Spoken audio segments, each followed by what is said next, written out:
Hey there. Hi, How are you doing? I am doing pretty well. My furnace has been holding up. Oh, thank God. For our three listeners, Yeah. couple of weeks, my furnace had been struggling to hit like the mid 60s. Uh, And one day at 5:30 a.m., I thought, I can't take this anymore, and called the utility company. They have an right. automated system that lets you make calls without talking to make appointments without talking to anyone. Love that. So a tech came over and said, I don't know, Yeah. from the utility company, and it gave a suggestion and then said, oh, yeah, but we don't do this. So I called the company that originally installed the furnace, and they came over and did it. We're like, I don't know, it looks fine. And Um, it's winter. it's winter. Um, they did increase the speed on the fan. Uh-huh. It was not at its max at that point in time. Oh. So, things got a little better. The company that installed it said, these things only live like 15 to 20 years, right? How old is yours? Yeah. Yeah. Oh, dang. Not really worth fixing at this point. You really just need a new one. But he did suggest putting in a thinner air filter. So I did that, and now it is comfortably getting up into the 70s. Oh, lovely. Oh, thank God. So I am nice and warm. That is the part about a house that scares me. Furnace, boiler, roof. Those three things. Yeah. Because they cost a ton of money to Yes. remediate. Yep. Whereas in a condo, you don't have any of that shit. So that's my but housing stock is so horrible that when I Yep. am in a position to buy something, I might have to default to a house because there's nothing else out there in the neighborhood I want to live in. Well, you are really limiting yourself if Oh, I you're have to live in this. focusing on a neighborhood. Yes, I have to live in this neighborhood. Um, If it's not in the Dakota on the Upper West Side, I no, but I mean, this part of Staten Island is lovely, and I refuse to move south of the expressway. Absolutely refuse. I will not live out by the mall. That's not happening. Um, all of my um all of my contacts and friends and everybody, they're up here. yeah. And my gym and my stores and all of that. So yeah, I'm becoming like my mother. No, I'm not going to move away from this pit. It's where I live. Well, it's where your support system is. Yeah, exactly. Exactly. And trips to the city are not that bad. So Good. anyway, welcome to Goodnight, Mr. Holmes, a podcast about the Granada Sherlock Holmes, which ran on ITV in the UK between 1984 and 1994 and ran on Masterpiece Mystery in the US around the same time. I'm Laura. And I'm Rachel. And today we are looking at episode 34 in this series, The Last Vampyre, spelled with a Y. This is another two-parter, so we'll pick up the conclusion next time. Yeah, and I believe this was published as The Adventure of the Sussex Vampire in the Strand in January 1924. Yep. So, oh wow. So exactly 70 years later. This age. So we open on a man driving a cart full of hay frantically through the woods, but inside the hay, a woman is screaming. She appears to be in labor. The man carries the body into a crypt inside a cemetery, Mm-hmm. and he lays her down, and she's still screaming, and we see that her neck is all bloody. The man leaves her there, and a bunch of boys come with torches. This is a very confusing scene. Yeah. Which they hurl into the crypt, and the man also throws one in. And as the crypt burns with the woman inside, they chant, Jezreel, burn forever and a day. May thy foul prophecy food for the jackals, and thy blood crave for purity. Happens often enough that they have a ritual chant for it. I know. And there's a Also, man. this seems like a reasonable time to mention that obviously it doesn't happen exactly this way, but number one cause of death for pregnant women in the US is homicide. Yes. Even considering how dangerous pregnancy is, And it is the most dangerous thing most women can do with their bodies. Absolutely. Yep. It's homicide still No. number one. Which, yeah. Inside the crypt, there is also a man in a red coat and a turban. A red coat like the redcoats in the 1700s. Mm-hmm. And he is running around, presumably trying to get out, but he catches fire and burns. And then Was that just the crypt? Because it looked like a manor house. Oh, maybe. I don't, yeah. It's really unclear how Yes. these scenes connect. But all the timber inside falls inward, leaving only the stone facade. And there's a note here. This scene was filmed at a place called Guy's Cliff House in Warwick, which is near Birmingham. And the fire really did get out of control and ultimately burned the place down. And only the stone facade remains, and it's Granada's fault. So that part was real. So now it's morning, presumably years later. A man named John Stockton is standing over a grave, and the stone reads, "Here lie the remains of Janet Burrows, who departed this life November the 8th, 1782, aged 19. And he leaves a rose, a long stem rose, on the gravestone. I have a note that Stockton looks like the title character. Vampire, except that kind of is the entire point of the story. Exactly. Yes. Meanwhile, coming out of the nearby church, a man named Rob Ferguson is talking to the priest. "I thought I'd persuaded her," he says. "We'd have the baby baptized in this church by you, but you know women." "Well, there's a Catholic church in the next village," the priest points out. "Carlotta has found it. On Sundays, we go our separate ways." "And the child?" the priest asks. No. He stays with me. I'm resolved on that," Ferguson says. So the struggle between Anglicanism and Catholicism still going on. And I would just like to point out that the Anglican Church is the Catholic Church without the Vatican. Yes, exactly. Same. Yep. "In most other things, your wife has adapted well?" the priest asks. "Indeed," Ferguson says. "Our climate?" "No, not to the climate." "And your boy Jack, how has he responded?" "Well, we'll resolve that too in good time." So Not well. responding well to a stepmother who's pregnant with his younger half sibling, or just gave birth to his younger half sibling. Presumably potential rival for. Oh, yeah. Absolutely. Foisted upon him. Mm-hmm. "Not easy for you," the priest says as Stockton comes through the graveyard and passes them by. "No, but I love my wife, and love conquers all," Ferguson says, as you've always preached from your pulpit. And then he calls out to Stockton, "Oh, Stockton, dinner tonight at 8:00.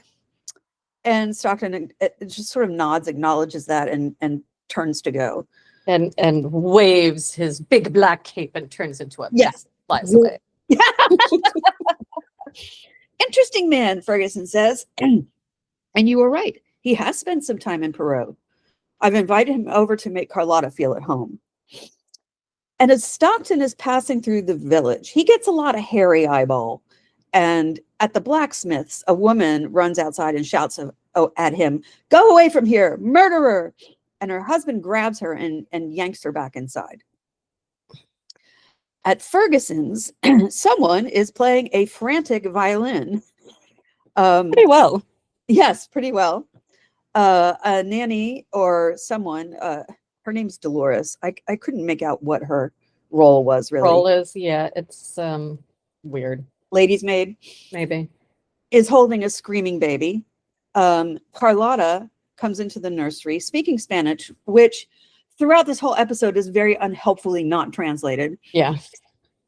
Carlotta takes the baby, and Dolores goes out to the hall to the source of the screeching violin. It's Ferguson's son, Jack, who's about, I want to say 14. Something like that. Yeah. "You stop this noise," she says to him from the balcony. But he keeps going sullenly. I mean, the playing actually is quite nice, but yeah, it probably is keeping the baby awake. "Now, please," she says. And he keeps going. She comes downstairs and enters the room. You upset baby, don't you hear? I'll stop if you let me kiss you, Jack says. And I have the note at this point, fuck this kid. Yes, I know. So a small disbelieving smile comes over Dolores's face. Kiss? You kiss me, Jack? Where?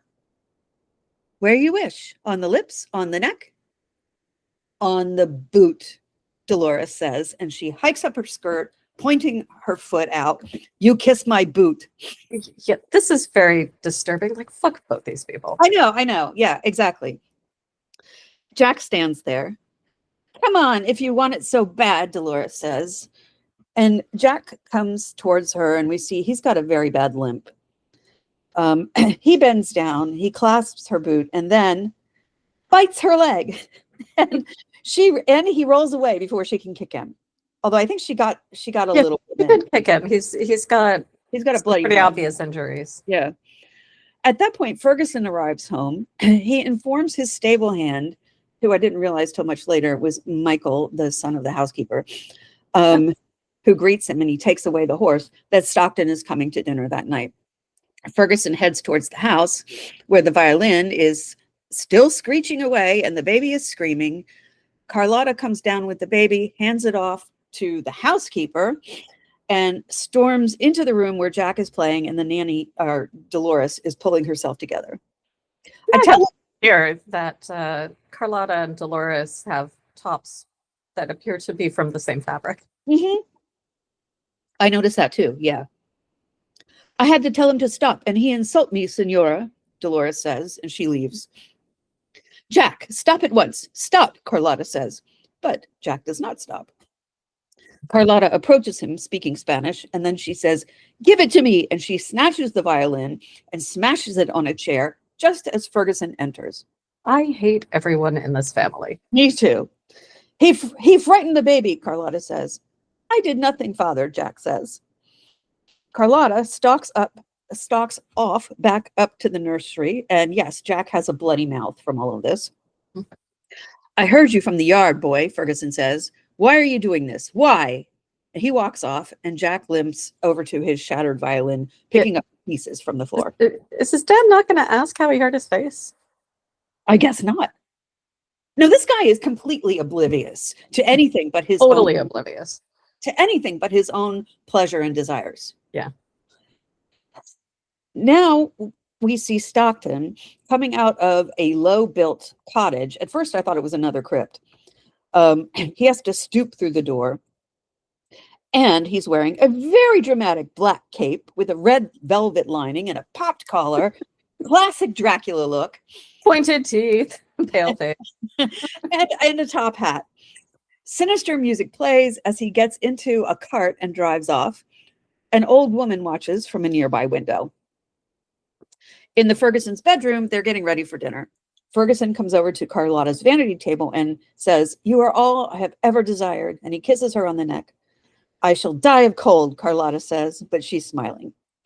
No, you won't, Ferguson says. A convivial evening will soon warm your bones. He goes back to his own mirror, straightening his cravat, and Carlotta takes some money out of her purse and walks over to him. I'm sorry what happened earlier, but the boy was rude to Dolores, very rude. You must leave him to me, Ferguson says. Even so, this is for a new violin, she tells him, and she puts it in his hand. Of course. I'm sorry? She owes the kid a new one. Yes, she does. And she knows it. Yep. So I was proud of her for recognizing. Yes, points to Carlotta. Yeah. As Stockton approaches the Ferguson's estate, Jack limps to his window to watch. His father comes up to Jack's room, and he appears to be settled in the attic, which probably isn't helping his attitude either. Yeah. Jack, our guest has arrived, Father, Jack interrupts. He brushes past his father and heads down the stairs. Ferguson goes and greets Stockton and introduces Carlotta just as she's handing the baby off to Dolores. Mucho gusto, Stockton says, kissing her hand, and she responds in, again, untranslated Spanish. My boy Jack, Ferguson continues with the introductions. The violinist, Stockton says. You've met each other. In the village, Father, we talked about Haydn. Haydn is a composer. According to closed captions, we talked about hiking. I know. No, it was Haydn. Papa Haydn. George III's composer. You'll play for us after dinner? Stockton asks. I can't. I'm not good enough, Jack says, looking at the floor. But, of course, his violin was smashed. Yeah, I can't because my stepmother sucks. And our pride and joy, my son Ricardo, Ferguson says. Also, not helping Jack's attitude. Stockton goes over to the baby, who looks apprehensive, and takes. I've heard about you. Yes. And he takes the baby's hand. Yeah, and Ricardo is wearing this frilly white outfit. Until relatively recently, very young boys and girls were dressed the same. I saw a picture of FDR as a child, and he had long blonde hair, and he's wearing a dress. And yeah, Hemingway, same thing. Very recently, as you said. I assume the dress was because it offered easier access to diapers. You didn't have to buy 2 sets of clothes. And and also a lot of clothes got passed down, right? Yep. So they're just recycling what was already there. Finally, we're back at 221B at last. It's raining out, and Watson comes in from outside. He goes up the stairs. We see Holmes sitting by his desk by the window in a dramatic black cape with a popped collar. Holmes, Watson walks over to him. You all right, old man? Suddenly, Holmes hisses and turns around. He's wearing vampire teeth. Watson recoils. Holmes removes the teeth. Sorry to have alarmed you, Watson, but your reaction was instructive. He looks down at the vampire teeth. So you believe in their existence? What? No, you did a jump scare. Of course I recoiled. Vampires, Holmes says. No, of course I don't, Watson says. Your attitude suggests the contrary. No, it doesn't. One doesn't have to believe in something to be frightened of it, Watson snaps. It's two different parts of the brain. Very true. Right. So you rule them out. Vampires? The rational part of you insists on it. Well, do you believe in them, Watson demands? Cast your eyes over this. Holmes gets up and hands Watson a piece of paper, which Watson helpfully reads out loud. 46 Old Drury, April 12th. Vampires. Our client, the Reverend Augustus Merridew of the Vicarage Lambley, has made some inquiries concerning vampires. As our firm specializes entirely on the assessment of machinery, the matter hardly... I laughed out loud at that. Yeah, me too. Back at the vicarage, the old lady who'd been watching Stockton leave is carrying a huge vase of flowers, presumably for the altar. Stockton comes around the corner suddenly and she drops it, shattering the vase. She stoops to pick up the pieces and pricks herself on the cut glass. Reverend Merridew comes to see what's the matter and says, My dear Miss Ruddock, and Stockton turns and walks away. Blood, I must leave before I attack her. Wretched, wretched woman I am, Miss Ruddock says, holding out her hand, which is bleeding. What disturbed you? And Merridew crouches down with his handkerchief. She doesn't respond. Watson continues reading out the letter back in 221B. There's a lot of back and forth in this episode. Yeah, it goes on. There's a little too much back and forth. I know. Yeah. We have therefore recommended Reverend Merridew to call on you and lay the matter before you. We have not forgotten your successful action in the case of Matilda Briggs. We are, sirs, faithfully yours, Morrison, and Dodd. Holmes is pacing. This cup and saucer has been here for the last 3 days, he grouses, because apparently it's beyond him to take it downstairs to the kitchen. Yeah. There was other things. One of, I think, Florence Nightingale's nurses during the war had to get called back home because her mother had passed away, and God forbid her father poured his own coffee. Oh, really? Yeah. Oh, I didn't know that. My God.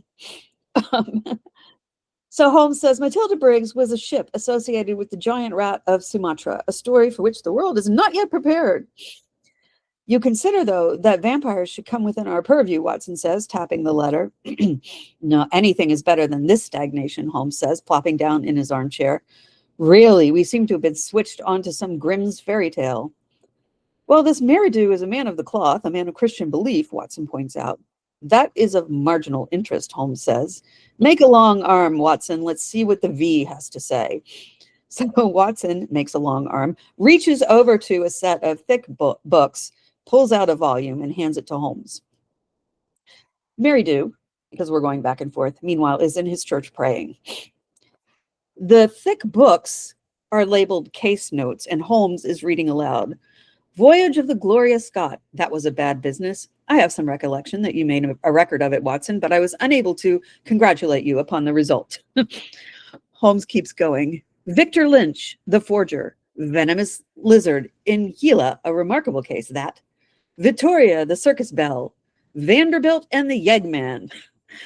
A Yeggman is a specific kind of burglar who robbed trains or blew up safes with explosives. Oh, wow. Named after I guess the first guy to ever do it, whose name was Yegg. I should like some tea, Holmes, Watson says. He's bored. Vipers, Vigor and the Hammersmith Wonder. Did you say something? Shall I call down for some tea? Good old index. No, you can't beat it. Listen to this. Vampirism in Hungary, and again, vampires in Transylvania. And I have the note here, Arthur Conan Doyle and Bram Stoker were friends. Yes. Yeah. Good friends. Yes. Along with Oscar Wilde. Yeah, they all ran in the same circles. Back at Meridew's church, as he continues praying, Ferguson comes barging in. My dear friend, what has happened? Meridew stands up. Will you come at once? Ferguson is frantic. Yes, of course. At 221, excuse me. At 221B, Holmes slams the book shut. Rubbish. What are we to do with the walking corpses that have to have stakes driven into their hearts to keep them in their graves? Are we to give serious attention to such things? It's pure lunacy. No doubt you're right, Watson says. He goes to put the book back. This agency, meaning Holmes and Watson, must stand flat-footed upon the ground of that if it's to remain, Holmes says. The world is big enough for us. No ghosts need apply. Ah, well now, ghosts, Watson demurs. Need apply, Holmes insists. I like that. It's a cute scene. Yeah. Are you prepared to tell me who supplied you with these and for what purpose? Watson asks, holding up the vampire teeth. I had them made for me by a dentist in Packham. It was a necessary disguise I needed once. I forget. I get the sense that Holmes is not quite telling the truth. Yeah, someone is dodging the question. And did you put them to use? Balking humor again, Watson. You really must guard against it. And yeah, I love how when Watson gets too close to Holmes's like humanity, Holmes bristles. Mm-hmm. There's a knock at the door, and a young boy named Albert comes in. A man give me this in the street, sir. Elderly gent says he's got to see you, urgent. So Mrs. Hudson, given the 3-day-old teacup, the lack of tea on demand, and now this is gone. Presumably visiting family, but yeah, Rosalie, what's her name? Rosalie, I don't know because I have the wrong IMDb page open. But the woman who the actress who plays Mrs. Hudson. Yes, is not available. So it's your man of the cloth, Holmes says to Watson. Show him up, he says to Albert, with care. Oh, Albert, do you believe in the existence of vampires? Oh, yeah, most definitely, sir. And Albert disappears. There speaks the voice of wisdom, Watson says. Not experience, I trust, Holmes says. Well, I mean, Albert is Jack's age. He's like 14. Yeah. Albert is taking his duties very seriously. Practically hauling Meridew up the stairs. And Meridew's like shaking him off. Yes, thank you, young man. I'm not quite in my grave yet. But he is old. Yes. Meridew comes into the room, shakes Holmes's hand. Holmes tells him to sit down. Will you tell Wiggins to bring in the tea? Holmes says. Thank you, Albert. So I guess Billy Wiggins is taking Mrs. Hudson's place. In the kitchen. That's a really bad idea. Yeah. Also, please take a bath before you start cooking. I know. I was like, last time we saw Billy Wiggins, he didn't even have shoes. Holmes introduces Watson. Meridew refers to the solicitors who sent him. I am here on behalf of mine and him too, and I'm very anxious that you don't take me for a complete old fool. That's okay. We take you for a partial fool. Right. Please, Holmes says and sits down. You must take your time. Not that he means that. Well, to start it off, I'm Vicar of Lambley. I've been there longer than I care to think. But let me tell you about Bob Ferguson. Not Bob Ferguson of Richmond, Watson says. He remembers you too, Doctor, from the rugby field. There is only one Bob Ferguson in the whole of England. Who plays rugby at Richmond. Possibly the finest three-quarter never to have been capped for England, Watson says. Holmes, of course, remains unimpressed. He does not like sports ball. My sentiments precisely, Meridew says. I love the game, and if modesty permits, I once turned out myself. And Holmes makes a gesture of complete disinterest. Well, Bob has spent most of his working life abroad, Meridew continues, cotton broking. Now, his first wife, mother of his son Jack, she died of fever some years ago. And Meridew looks up and sees Holmes with his eyes closed and his fingers tented. Look, it's absolutely essential that I put you in the full picture, Meridew says. Continue just as you were doing, Watson tells him. It is often Holmes's method to absorb all relevant detail with his eyes tight shut. How my father absorbs TV shows. That's funny. Well, Bob arrived home recently with a new bride and a baby from Peru. Difficult transition for all concerned, as you may imagine. And we're back at Ferguson's Manor House, which is a Tudor extravagance. In reality, Yeah. Oh, go on. This is Bramall Hall, which is an ancient mansion from the 14th century. Although, did they use this as like a hotel in an earlier episode? I probably, like yes, I think so. Yes, and I think it may have also doubled for Shibden Hall in what is it called? Gentleman Jack, or a similar building. I mean, but Bramall Hall's predecessor was listed in the Doomsday Book. Oh, wow. Yeah, it goes back that far. It's a really striking building. It's all timber and plaster, and is now the site of a history museum. Wow. It's been open to the public since the 1920s, Nice. and was the place where the proclamation of George VI succeeding Edward VIII was read out. Wow. Yeah, I had no idea. I thought I knew everything about those guys. Anyway, Jack is watching from the hedges as Ferguson, Carlotta, and the baby in a pram are walking along a path with the dog. Jack turns away and starts down the lane when Dolores comes up, and she's on a horse being led by Michael, the stableman. You ride, Jack, she says. No. Of course he rides. I taught him, Michael says. Taught you everything, didn't I, Jack? Back at 221B, Meridew is saying, but I must turn your attention to a stranger who came into our midst not long before our Peruvian family. His name is John Stockton. At first, I welcomed him as a writer and intellect, a stimulus to our little community. I can't say that I warmed to him personally, but he did have a certain appeal to someone like myself, buried in a backwater. He was no threat to me, but he upset the locals. Our blacksmith, Carter, some argument over a wheel. And we see Stockton leaving the blacksmith's shop, getting into his cart, and Carter screaming after him, "We don't want you here in this village, none of us." And Stockton looks back pointedly over his shoulder at Carter, whose face suddenly grows deep red and blood comes pouring out of his mouth in copious amounts. Yeah, I mean, honestly, he'd probably just give himself a heart attack the way he was worked up. Mm-hmm. Yes, he collapses and he dies on the street, and his wife, who'd been the one yelling at Stockton earlier, comes running out and cradles his head in her arms. Carter, a lion of the man in the prime of life, stalwart of village life, dead within moments of it, Meridew continues. And Holmes's eyes fly open at this. Now, Miss Ruddock, spinster of my parish, she has the cottage facing Stockton's, and she speaks of him as a man who never sleeps.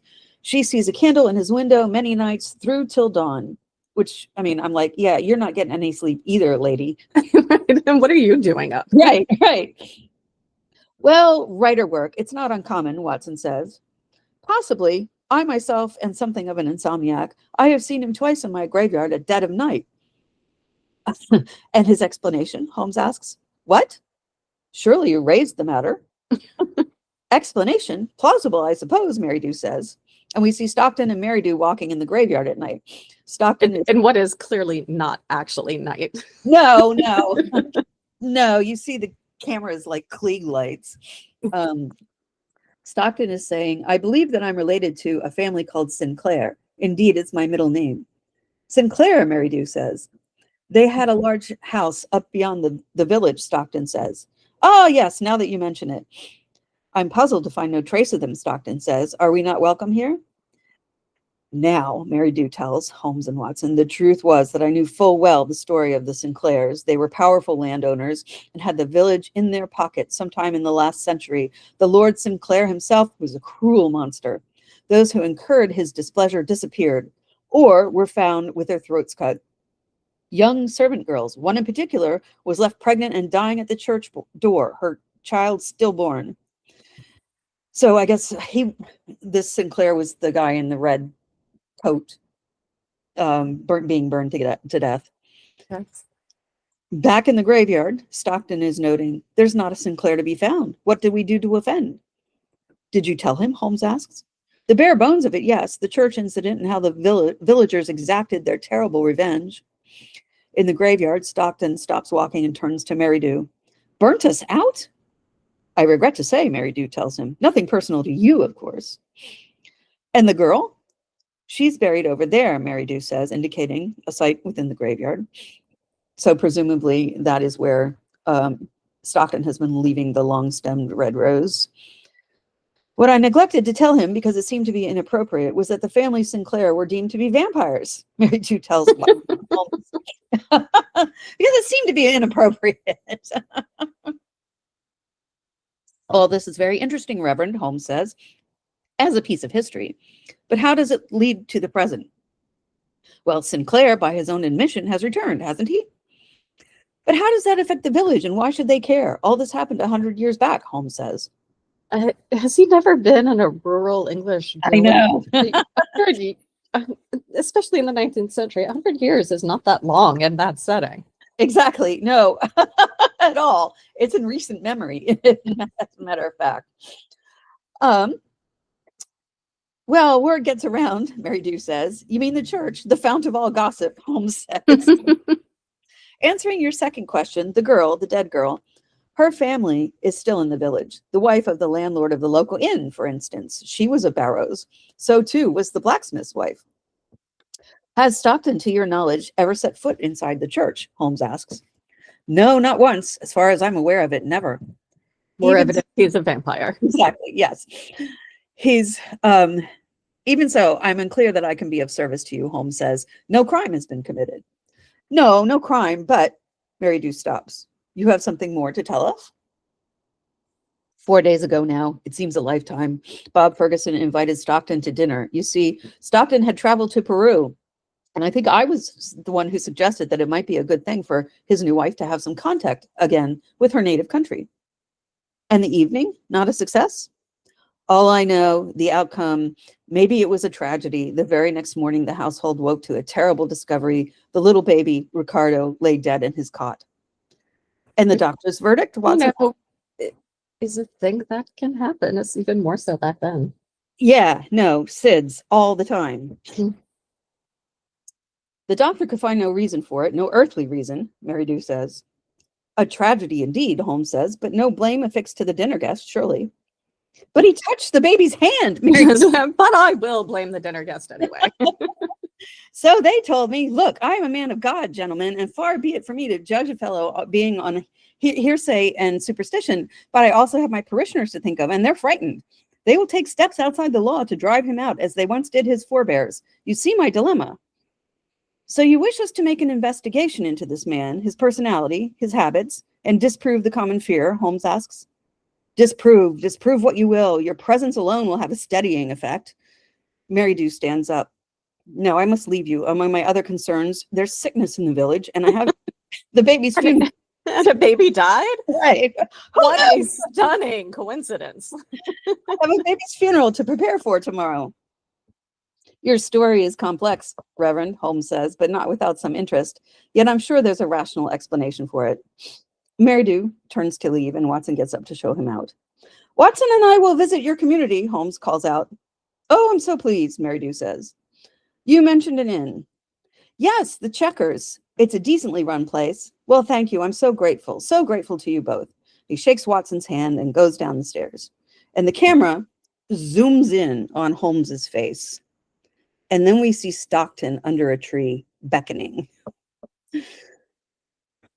In the village, the next day, Holmes and Watson have disembarked from the train and are walking into town. All right, Watson is saying, 2 sudden deaths, the blacksmith and the child, shortly after contact. Natural causes, as I'm sure the coroner's report will inform us, Holmes says. This conversation pissed me off so much. I know, me too. This is Watson being an idiot. It was so unjustified. And Watson does not deserve this treatment. No. Stockton's nocturnal habits, the light in the window, Watson says. Writer's block, Holmes replies. His morbid interest in graveyards in the middle of the night, Watson says. No, I object to the word morbid, Holmes says. It's motive, not fact. I go to graveyards in the middle of the night. Are you calling me morbid? All right, never entering the church. You raised that point yourself. Never seemed to be entering the church. And does that make a man a ghoul because he has no interest in religion? Holmes says, probably personally offended. Yes. The evening spent in Ferguson's house, Watson says. Was the vicar there? No, but Mary did tell us that Stockton touched the baby's hand. Is that your case? Holmes demands. And yeah, I mean, I have a note. I'm kind of disappointed that Watson's taking this perspective because he knows better and he's not a fool. Yeah, and he's a doctor. I was like, how is he not aware that infants sometimes just die? Yeah. Especially when there's a sickness in the village. Yes. Yeah. So then what is our purpose here, Watson asks. Possibly to prevent a crime, a man having a stake driven through his heart, Holmes says. And they take a cart to the Checkers Inn. As they're driving, a small hearse passes by on its way to the Fergusons to pick up the baby and take it to the church. So we have our timing right, Holmes says. At the church, Mary Dew leads the funeral procession out the door to the graveyard. Ferguson follows, carrying a tiny white coffin with a wreath of white roses on it. Carlotta's behind him in a black dress and veil. Dolores is next to her, also in a black dress and veil, followed by the housekeeper and her son, Michael, and Jack brings up the rear. Villagers are watching as Mary Dew leads them to the baby's gravesite. Holmes, we can scarcely intrude, Watson says, as they join the villagers. Not intrude, Watson. Observe. And they weave their way through the gravestones. I wonder if Stockton is here, Holmes says. He's hardly likely to show his face on this occasion, Watson says. A recent dinner guest, a friend of the family. Under the circumstances, no, Watson says, and they pause under a tree some distance from the baby's gravesite. Yes, I'm sure you're right, Holmes says, but I know he's not far away. And the family gathers by the gravesite weeping. Dolores lays her head on Michael's shoulder, but Jack is dry-eyed. Mary Dew's reading out loud. There's one girl at the funeral among the guests who's dressed in pink for some reason. Oh, she was a villager. Yeah. But she's like the only one not dressed in black. Yeah. Mary Dew is reading out the liturgy from the Book of Common Prayer, and Jack limps away. Holmes catches sight of Stockton under another tree. Jack approaches him, and Stockton beckons, just as he had in Holmes's reverie. Jack comes up to Stockton, and we cut away. Well, this is where we get that cutting between Holmes and Stockton that goes on forever. Yes, right? Yes, it does go. Yes. Holmes. Stop. Holmes. Stockton. Stop. I mean, yeah. Laying it on very thickly. So in the church after the service, Mary Dew's telling Holmes and Watson, Jack fell from a tree when he was 8 or 9, damaged his spine. The father, was he here or abroad when it happened? Holmes asks. Mary Dew's putting away his vestments. I do believe he was away, yes. A boyhood almost without his father or mother, Holmes says. Well, I was here as his spiritual guardian, Mary Dew says, because of course that compensates for everything. Yeah. And Mrs. Mason, the housekeeper, she brought him up with her own boy, Michael. Watson is looking at the church register. These recorded deaths, Holmes, so many of them, so young. An influenza epidemic, perhaps. As we have now upon us, Mary Dew says, closing the vestment cabinet. And I'm like, okay, so where are all the masks? He's wearing a mask, and they've got an epidemic. There's no social distancing. If Stockton is perceived as some sort of avenger, why should he light upon the Fergusons? They weren't here 100 years ago. Even now, they're scarcely a part of village life. So why? Why is he drawn to them? Holmes asks. The women, the connection with Peru, Mary Dew says. Holmes nods. Or is it something nearer home? The Fergusons are going back to their manor in a small carriage. Ferguson is holding Carlotta's hand. The rest of the family is presumably headed back another way. At the inn, Holmes is asking Watson, did you make friends with the local doctor? Hardly friends. I was greeted with deep suspicion. I had to plead my rugby acquaintanceship with Ferguson. That goes back 30 years. And this doesn't look like much of a hotel. It looks like they're in the it looks like someone's Like an attic. Yeah. Yeah. It's a village inn. Yeah. Threw me over the ropes at the crowd in the old deer park. So there is still a rugby ground along with a cricket ground at Old Deer Park. And Ted Lasso fans might know Old Deer Park as the filming location for AFC Richmond's training grounds. So I was thinking of Ted Lasso through all of this because of Richmond. How are we to explain your presence here? Watson asks. I can't believe we will be detained here long, Holmes says. And the coroner's report? Blacksmith Carter died of a hemorrhage. He may have looked robust, but he was overweight and drank too much. And the baby? Put down to pneumonia, Watson tells him. No sign of violence? No, Watson says. It's as we thought, Holmes says, and he's reading from a rather large pamphlet. I'm not sure what even that was. What now? A visit to Ferguson to pay our respects? Watson asks. No, Holmes says. I'm hungry. Which he never is. Right. At the Fergusons, Bob Ferguson enters his son's attic room. Jack, he says, but the boy's not there. The window is slightly open, banging in the wind. Ferguson goes to close it and is startled by a bat squealing. Clearly, that is Stockton. Ferguson goes downstairs and sees the housekeeper who's carrying a tray. Where's Jack? Is he with you?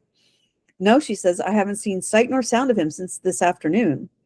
He didn't come back here after the funeral? I'll ask Michael if he's seen him, she says. Is that for Mrs. Ferguson? He says, nodding at the tray. Yes, chicken broth. She must eat something. I'll take it up to her, Ferguson says. Thank you, my dear. And so he enters the bedroom with the tray. Carlotta's on the bed with her eyes closed. Dolores is with her. She stands up. No food, she says. She's asleep now, sir. No, wake her up. I'll decide that, Dolores. Thank you. And she stares at him and then leaves the room and closes the door behind her. Ferguson goes to the bed, sets the tray down on a nearby table, and puts his hand on Carlotta's shoulder. Her eyes open a little, and she starts speaking in Spanish, and then she says, don't touch me, go away, and she closes her eyes again. Ferguson leaves the room, also closing the door. He sees a shadow on the stairs above him and looks concerned. At the inn, Holmes and Watson are eating. The villagers are staring at them. Watson, for once, has no appetite. He's very aware of the villagers' hostility. The innkeeper comes to their table and asks if he can get them anything more. This is excellent, Holmes says. He's digging in, completely oblivious to the staring villagers. A glass of water, thank you, Watson says. Over in one corner, the housekeeper's son, Michael, is standing with the village girl, I think the girl in pink. Yeah. You were seen with her, she's telling him, clutching your arm right through that service. The girl's referring to Dolores. It wasn't my doing, Vera, Michael says. She was grieving. She needed the support of a man. Just because she's foreign and beautiful, Vera demands. Can't ride a horse like you. Oh, Also, go ahead. The pub is crowded. Crowded, yes. Like, yeah. And they're having this conversation like practically pressed up against the other patrons. Yes. And he is very close to her and looks like he's going to kiss her at any second. Yes. Can't ride a horse like you, he says. Oh, what's it matter riding horses? I bet you kissed her, knowing you. Kissed her? I get my jaw broken with that one. She's fiery. That's just how you like it, Vera says. That's right. All ruffled feathers, my dear. Come on, let's step outside. No, Vera says, I'm not feeling very well tonight. And she slips away. Watson's been watching this interaction. Michael catches his eye. The innkeeper's wife brings Watson his glass of water, and Holmes proclaims very loudly, the steak and kidney pie is every bit as good as its reputation. Wouldn't you say, Watson? Yes, every bit, Watson says, a little distractedly. Yeah, and Watson has, it's like a Cornish hen in front of him. He doesn't have steak and kidney pie. No, he's touched nothing. You're famous in Baker Street, Mrs. Gresty. Holmes says to the innkeeper's wife. Our housekeeper, Mrs. Hudson, put us on to you. Mrs. Hudson, Mrs. Gresty asks, shaking her head. And remember, Mrs. Gresty and the blacksmith's wife are both descendants of the Janet Burroughs. Mm-hmm. She has a sister who lives nearby, Holmes lies. Well, it's my husband you have to compliment, she says. It's him that does the cooking mostly. So you're Sherlock Holmes, says Gresty, coming up behind his wife. At your service, Holmes says, getting up. On a case, then, are you? Oh, surely there's no crime in this part of the country, Holmes says. And he comes out into the middle of the room looking at the villagers who have all been staring, and they keep staring. Drinks for our host, Watson. Drinks all round. Yeah, he just volunteered Watson to pay for this. And his wallet, yeah. Watson looks a little startled, but he gets up to pay. Oh, Dr. Watson is an old rugby-playing friend of Mr. Ferguson. It's a tragedy about him and his family, Holmes says. And the rest of the crowd kind of returns to their conversations, just happy to have a free drink. Mm-hmm. You want to talk to Michael about that, Mrs. Gresty says. He was there when they found the poor mite. And it wasn't no accidental death either. This is the blacksmith's wife. Yeah, it was pneumonia. Yes. Whatever else it wasn't no accident. Back at the Ferguson estate, Jack is reading a book in his bedroom.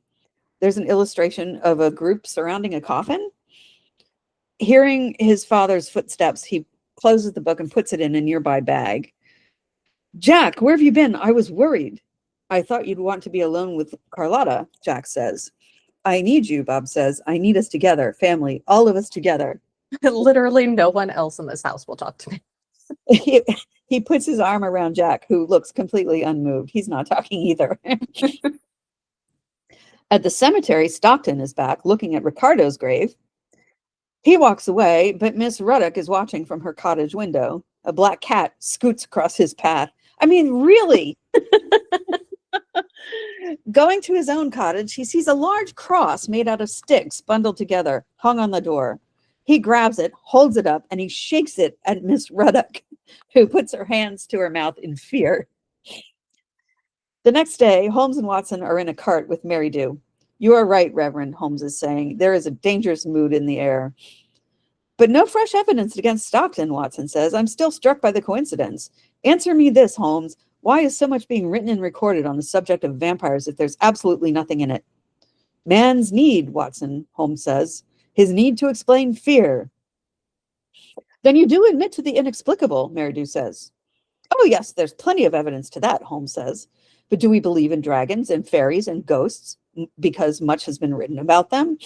Ghosts, Meridew says. Watson has a ghost story, Holmes says.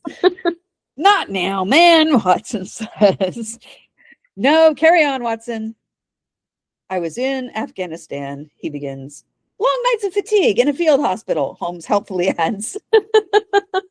A young subaltern who had died virtually in my arms appeared some weeks later, quite unmistakably, while I was on leave in Constantinople. That's a fascinating ghost story, Watson. A subaltern is essentially a second lieutenant. I had to look that one up. Fascinating, Mary Dew says. Outside his manor, Ferguson is pacing on the front porch. The cart containing Holmes, Watson, and Mary Dew pulls up. They get out, Mary Dew making the introductions. Watson, I believe you know, he says. Watson, my dear fellow, Ferguson says, smiling as he shakes Watson's hand. Come inside, come inside. A butler takes their hats and coats, and Ferguson asks Mrs. Mason for coffee. It's ready and waiting, sir, she says. He means he wants you to serve it. My treasured housekeeper, Ferguson says to Holmes as they go into the study. I'd be lost without her. And I think this is a callback to the absent Mrs. Hudson. They're also passing by a large painting that, if I'm not mistaken, is of a scene from the English Civil War. Oh. There's a man dressed in a cavalier's uniform, and he's surrounded by Roundhead soldiers. A woman is clinging to him. He, meanwhile, is reaching out towards a nearby baby who's being held by another woman. Huh. I'm not sure what this is meant to portray, but it's an interesting detail. Interesting. Yeah, oh, it's a huge painting. You know how they used to do those paintings that like cover the whole wall? Yeah. Sit down, please, Ferguson tells him. Augustus has explained your presence here, and I heartily endorse his initiative. As they take their seats, he says, "This has been a wretched time, not just for me and my family, but for the whole community. The sooner we make sense of it, the better." And I'm like, I thought they didn't interact much with the village. What does he know of the whole community? Your dear wife, Mary Dew inquires. Yes, I would have liked her to be here. She's upstairs in her room, Ferguson says. Have you met Stockton yet? We have not had that pleasure, Holmes says. Pleasure? Oh, yes, I suppose he was pleasant enough on my first acquaintance. Holmes looked sharply at him. May I ask you? Ask anything, Mr. Holmes, anything. Are you in some way holding Stockton responsible for your child's death? Perhaps we're all responsible to some degree. Certainly my wife holds me responsible for bringing her here to England. The child not yet a year old, the climate, Europe. Perhaps I'm looking to alleviate responsibility, Ferguson says. Well, I mean, also she was taken away from everything and everyone she knew. Yes. Yes. I mean, no wonder she resents him. Yeah. But it's sort of almost Freudian of him to say, I'm looking to alleviate responsibility. You know, this is very uncharacteristic. They're not supposed to be into psychology, the aristocracy. No. By directing it at another, Holmes says, please, you must excuse my frankness, but it is necessary for us to confront the truth about ourselves if we are to reach the heart of this matter. And Holmes finally takes a seat himself. You are absolutely right, Mr. Holmes, the truth of the matter. Could you bring yourself to tell us about the evening Stockton came over to dinner, which I understand was the start of your misgivings about him? Yes, that night. I didn't see it clearly at the time. Dinner had passed uneventfully, though I confessed I was somewhat disappointed by our guest, his demeanor. And we see Mrs. Mason, the housekeeper, serving the Ferguson family in Stockton. It is the dessert course because there's tons of fruit on the table. She's bringing out another bowl of strawberries. There's peaches and grapes and everything else. And Stockton is talking. The real nature of the soul. Well, what is it? To some, merely a manifestation of the will. I mean, yeah. Yeah, like, oh my God, get out of my house. You're so boring. It's a light conversation. But the soul returns to God, Carlotta is saying. Like a sound that vanishes in the air, Stockton says, so thought the Greeks. Life is death, say the philosophers. Cheerful guy. I'm afraid I don't follow that, Ferguson says. Are you saying you don't believe in God? The Incas, of course, were sun worshippers, as you, Senora, know well. The reason was meteorological. Without sun at night, being mountain dwellers, they shiver, they freeze. Oh, what about those on the coast, Ferguson says.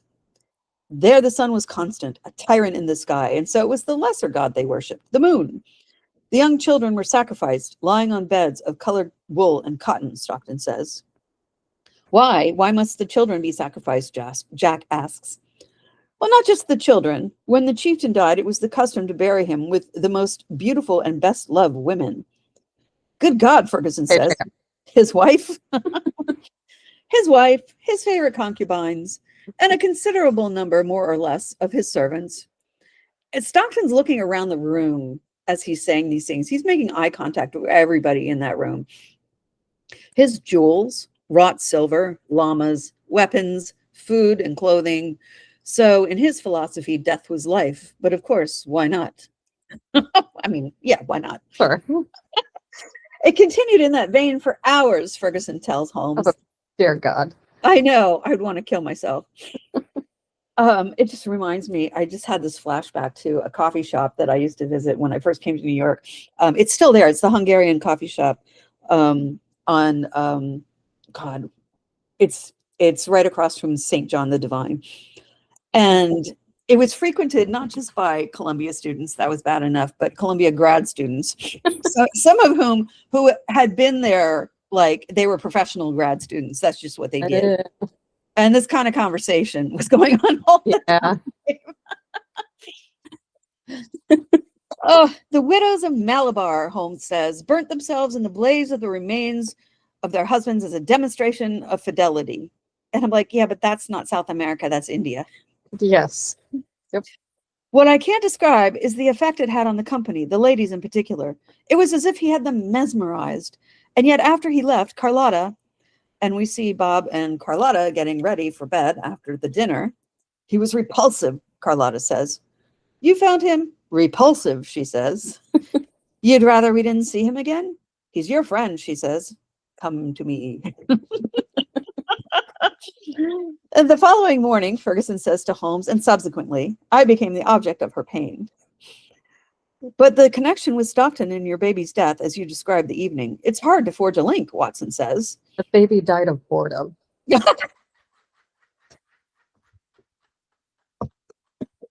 Oh my God. I know, Ferguson says, but it all went wrong, Watson, from that evening.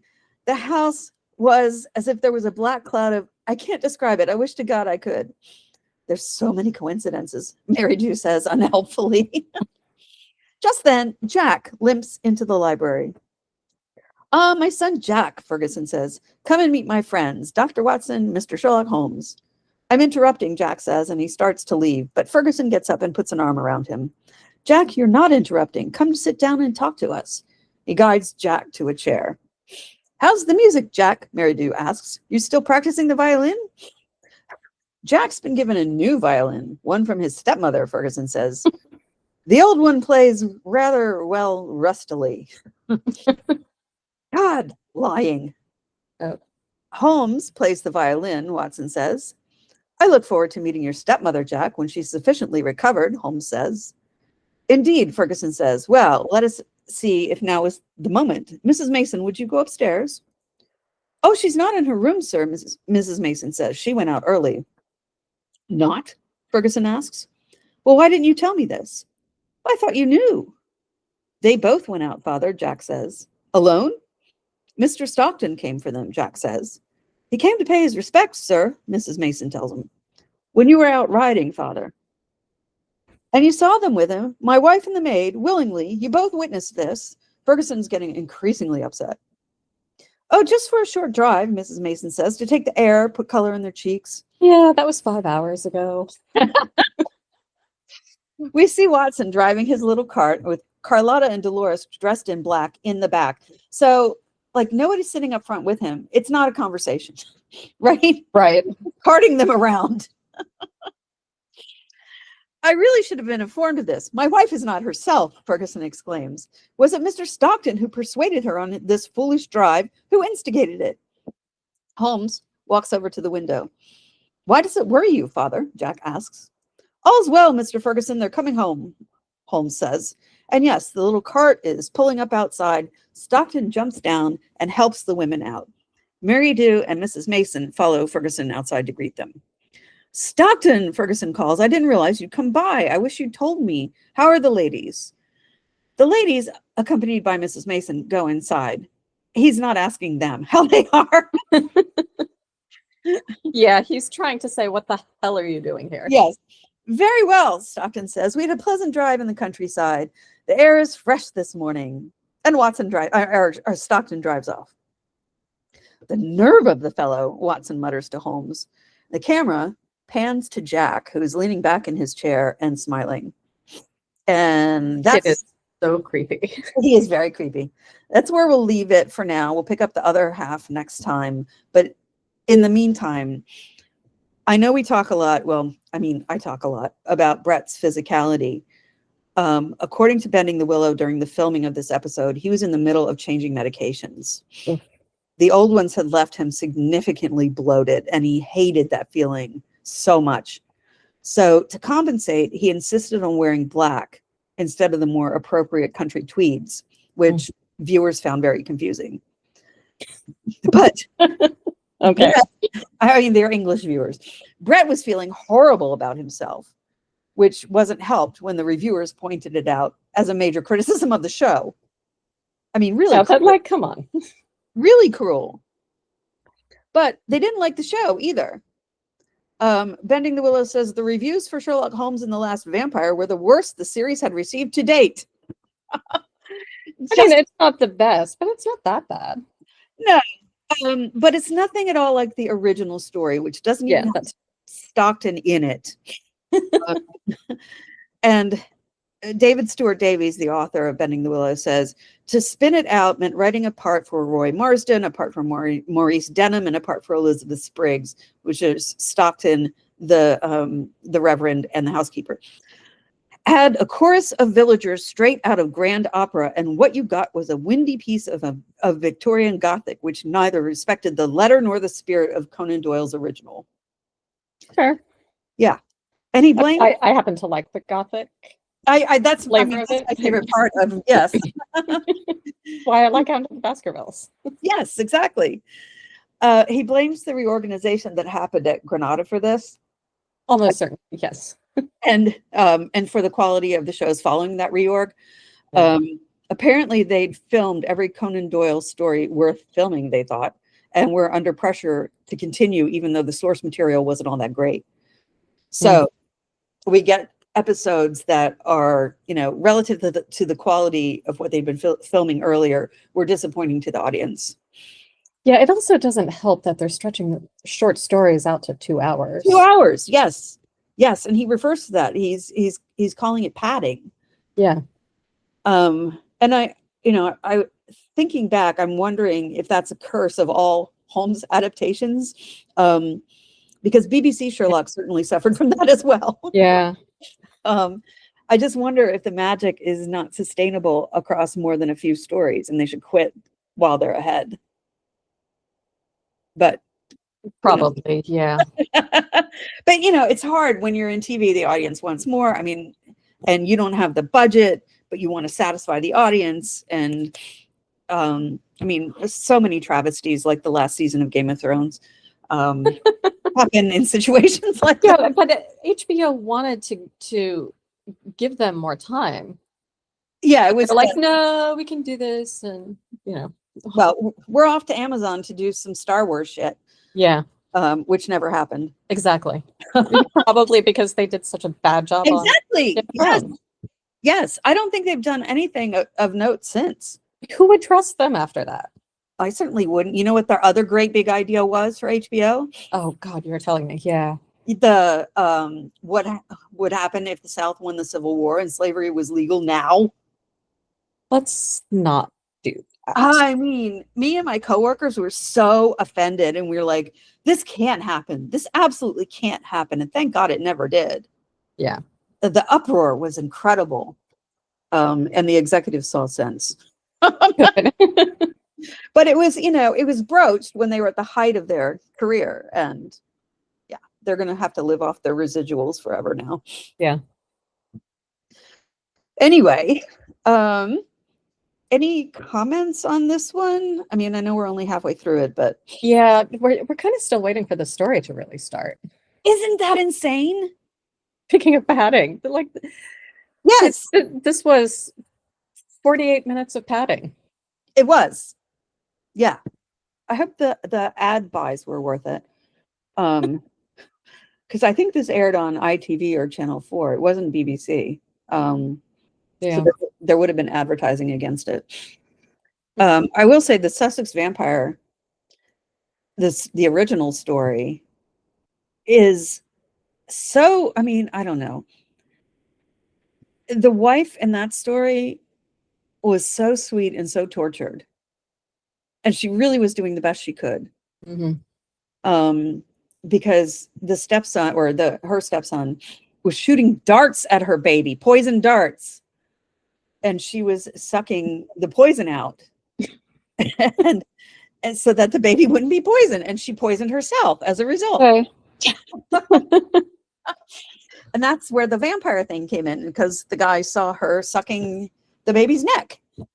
And, oh, foreigner, must be a vampire. I know.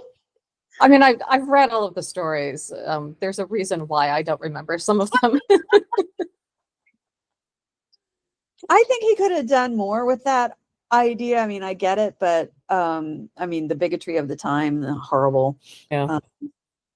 And I object so much to Granada not translating the Spanish, which also smacks in a way of bigotry, because what they're saying, it's not important because it's in Spanish.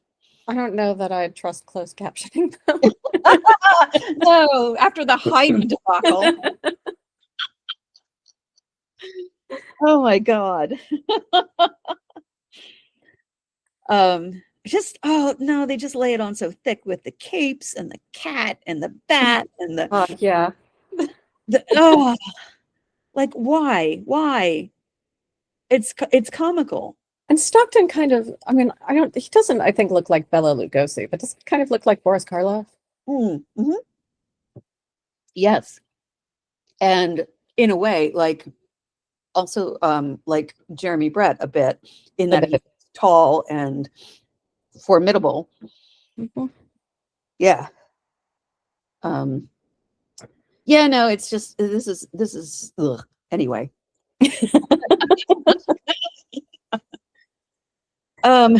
Yeah, we're getting to the dregs of yes, we are. the series. And none of the actors really leapt out at me. But I did find out that the woman who plays Mrs. Gresty, the innkeeper's wife, Mhm. her name's Kate Lansbury, so she's Angela Lansbury's cousin. Oh, nice. Yeah. She doesn't look like her though. No, she doesn't. But yeah, so far, I mean, there are additional characters to be introduced, but so far none of them have been in anything, you know, that have like rocked my world as I've looked them up. So yeah, nobody really jumped out at me either. and I miss Mrs. Hudson. Yeah. So let's see, when does she come back? She comes back. Let's see, is she in? Yes, Rosalie Williams, that's her name. She comes back in the next one, the eligible bachelor. So, and I think we're going to get more hallucinations in that one. Probably, yeah. Ugh. Anything else to add? That's all that I have. That's all from us this week. If you've enjoyed the show and haven't subscribed yet, you can subscribe wherever you get your podcasts. If you want to support us, you can leave a 5-star review on Apple Podcasts or Spotify or whatever platform you are using that allows Your purveyor ratings. choice. Tell your friends and join us next week when we'll be discussing the second part of The Last Vampyre. Talk to you then. Bye. Bye.